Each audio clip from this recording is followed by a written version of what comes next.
Hello students. In the classification of elements, today we will discuss about the third type of classification. So in the previous videos we have discussed about the Bernoulli's classification and Newland's classification. In this video we will be discussing about this third one, that is Mendeleev's classification. One second. So in Mendeleev's classification we will be discussing about the Mendeleev's periodic table and about his limitation and what is his were his achievements. We will be discussing all this. So if you see here, this is a picture of modern periodic table. I guess you have seen this table somewhere in your school or anywhere. You can see this table. This is not Mendeleev's periodic table, it is modern periodic table. So here we can see modern periodic table. So in this table, if you see this 101th element, that is 101th element, it is MD, or it is also known as Mendelevium. So what is the name of this element? 101th element, it is Mendelevium. So this name is what? So if you can relate this name of this element with this person, so who is Mendeleev? So in the modern periodic table, one element is named as Mendelevium because this Mendeleev was a great scientist and he is known as the father of periodic table. That's why his name is given as an honor to him in this periodic table. One element is named after him. So here we will see this person. This is Mendeleev. So Dmitry Ivanovich Mendeleev. He is also known as the father of the periodic table. Dmitry Ivanovich Mendeleev, and popularly known by this name Mendeleev. So he was a Russian scientist. If we see here, one second. Dmitry Ivanovich Mendeleev was a Russian scientist, and what was his contribution? Dmitry Ivanovich Mendeleev was a Russian scientist. In 1869, he tried to classify the elements. So in the year 1865, he tried to classify the elements. During that time, only 63 elements were discovered. If we can remember the classification of Newland, so during the time of Newland, only 56 elements were discovered, and during the time of Mendeleev, 63 elements were discovered. Only 63 elements were discovered. So Mendeleev tried to classify those 63 elements in an arranged manner. So Mendeleev tried to classify those 63 elements in an arranged manner. His classification was based on the relation between atomic mass of elements and their physical and chemical properties. So it is somehow similar to Newland. So Newland also tried to classify the elements on the basis of the relationship between the atomic mass and the physical and chemical properties of the elements. So this Mendeleev's classification was far advanced than Newland. In the video we will see how advanced it is. So his classification was based on the relationship between the atomic mass of element and their physical and chemical properties. Means the relationship between the atomic mass and the physical and chemical properties. So what was the law of Mendeleev?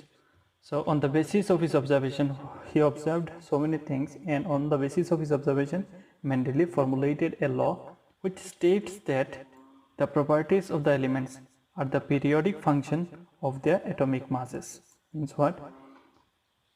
Means when we arrange the elements in an increasing order of atomic masses, we find some properties repeating again and again. So the properties of elements are the periodic function. Periodic means repetition, again and again it is repeating. So the properties of elements are the periodic function, means it is like this element, this Newland's classification.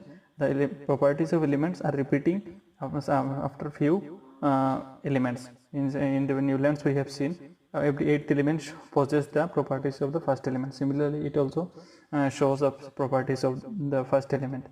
The properties of the element are the periodic function, means the properties of the elements are repeating in the periodic table if we arrange the element in the increasing order of their atomic masses. So this was the law. So here we will break down the law. To find out the chemical properties of elements, Mendeleev observed how elements react with other elements. So he is classification was based on the relationship between the atomic mass and the physical and chemical properties. So chemical properties is very important.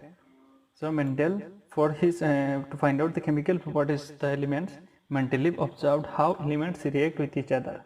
This is very important, how an element react with another element.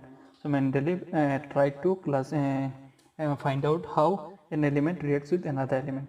For this one, Mendeleev used hydrogen and oxygen to be reacted with other elements. Mendeleev used hydrogen and oxygen to be reacted with other elements. So how other elements react with hydrogen and oxygen? This one he chosen. Mendeleev chose hydrogen and oxygen because of their highly reactive nature. So why Mendeleev chose hydrogen and oxygen for the reaction? Because of their highly reactive nature. Hydrogen and oxygen are very reactive, very highly reactive. Hydrogen and oxygen can react with any element, so that's why he chose those elements only. So now we will discuss oxide. What is oxide?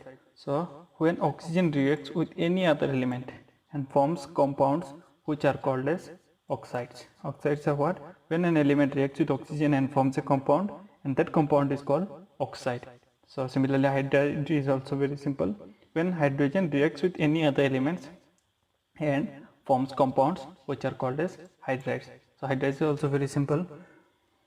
When an element reacts with hydrogen and forms a compound, and that compound is called hydrides. So if you consider carbon is reacting with hydrogen, so this compound is called hydride. So if you see here, if an element metal, if you see aluminum is reacting with oxygen, then this compound is called oxide. If any element reacts with oxygen and forms a compound, then that compound is called oxide. If any element reacts with hydrogen and forms a compound, and this compound is called hydride. So in the Mendeleev's periodic table, 8 horizontal columns are there, and these are known as periods. If you see, this is the Mendeleev's periodic table. In this one, 1, 2, 3, 4, 5, 6, 7, 8 horizontal lines are there. So these horizontal columns are known as periods, and 6 vertical columns are there, and these are known as groups. You see here 1, 2, 3, 4, 5, 6 vertical columns are there, and these are known as group. The horizontal 8 horizontal columns are known as periods, and 6 vertical columns are known as groups. So in the Mendeleev's periodic table, how many periods and groups are there? 8 periods and 6 groups are there. So in the next page we will see.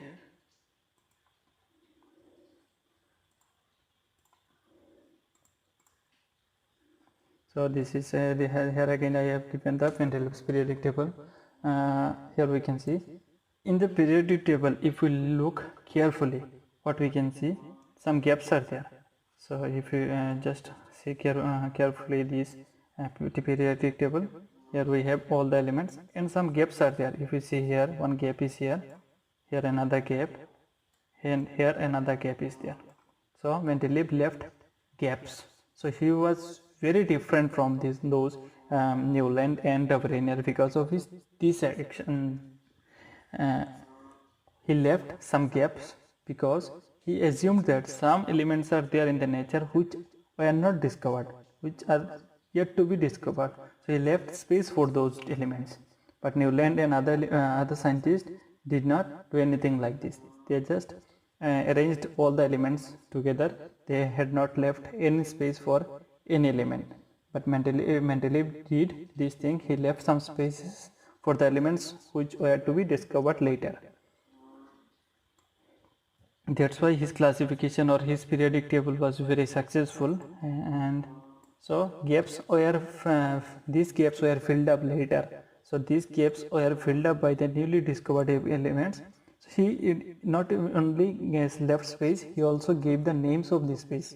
So here, if you see here, boron is here. So he left the space and gave it as the name of Eka boron. Eka is a Sanskrit word, means one. So Eka boron, one boron means. So here it is boron, that's why he gave this name as Eka boron, and this one is Eka aluminum, and this one is Eka silicon. This is silicon here, so he gave this Eka silicon as aluminum, that's why he is given this name Eka aluminum.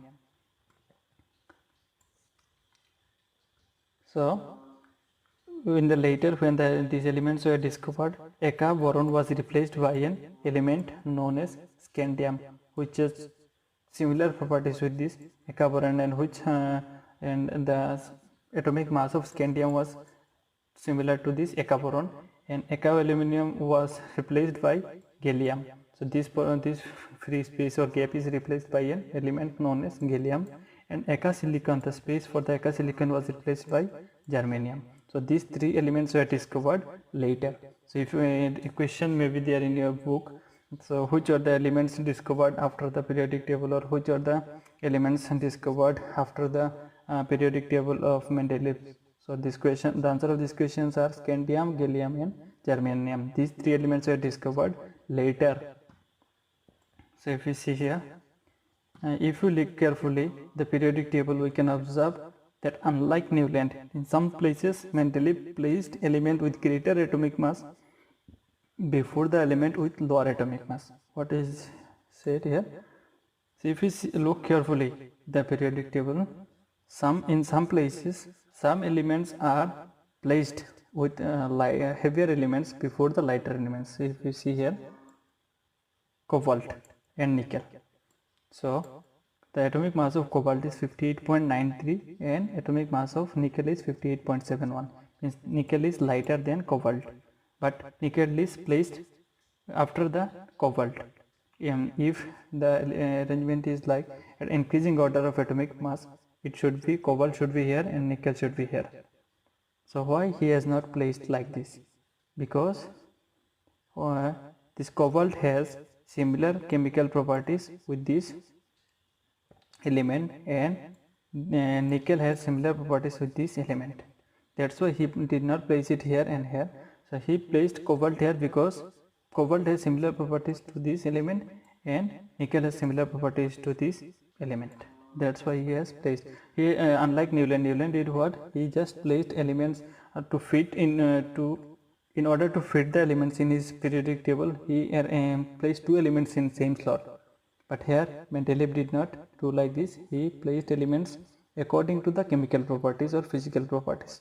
So he was very smart. He was doing not to complete the task forcefully. He was not forcefully putting any elements in any places. So he forcefully did not try to fit the elements. So he placed the elements according to their properties. So helium, neon, argon, krypton, etc. noble gases. So here we can see, sorry, it is not there. It is in the modern periodic table. It is there. If we see here, we can see in the modern periodic table, this 18th group is here: helium, neon, argon, krypton, xenon, and radon. So one group is here, and these are known as noble gases. Once again. So helium, neon, argon, krypton, etc. are noble gases. So these gases were discovered very late because they are very inert in nature and present in extremely low concentration in our atmosphere. Means this during the time of Mendeleev, these gases were not discovered.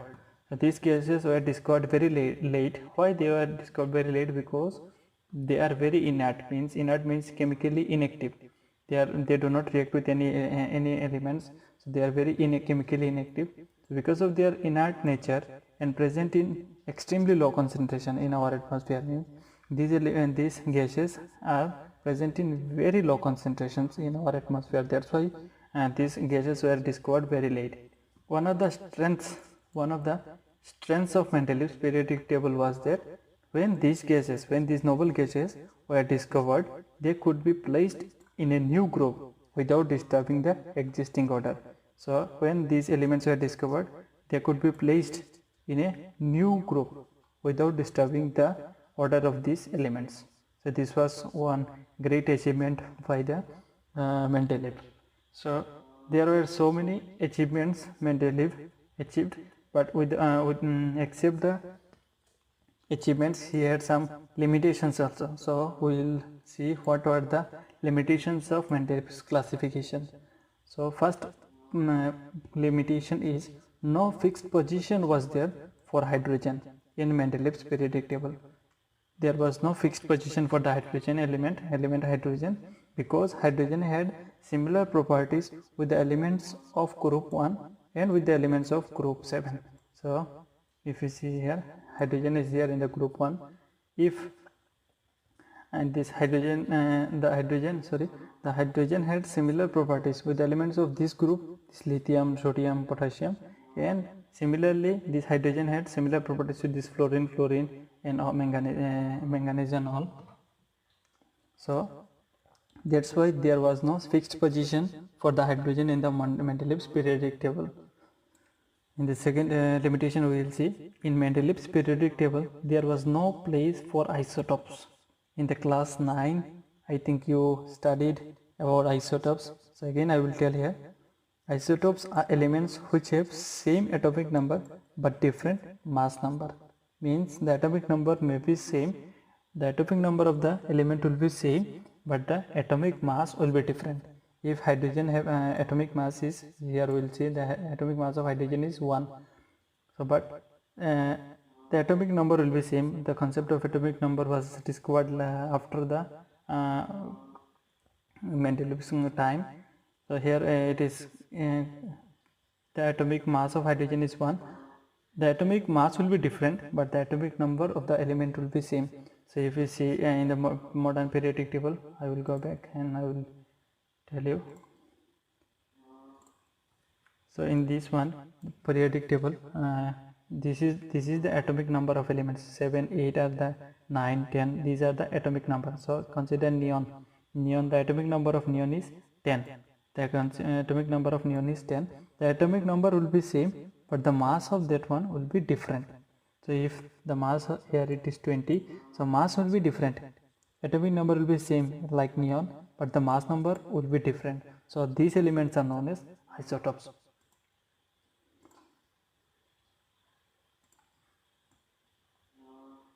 Isotopes are elements which have the same atomic number but different mass number, or we can say atomic mass.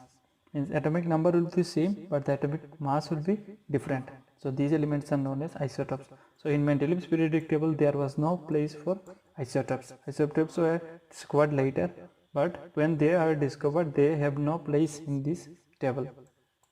So in the third limitation, Mendeleev's periodic table was unable to predict how many elements will be discovered between two elements. So if you see here, so he left one gap here. Mendeleev left gap.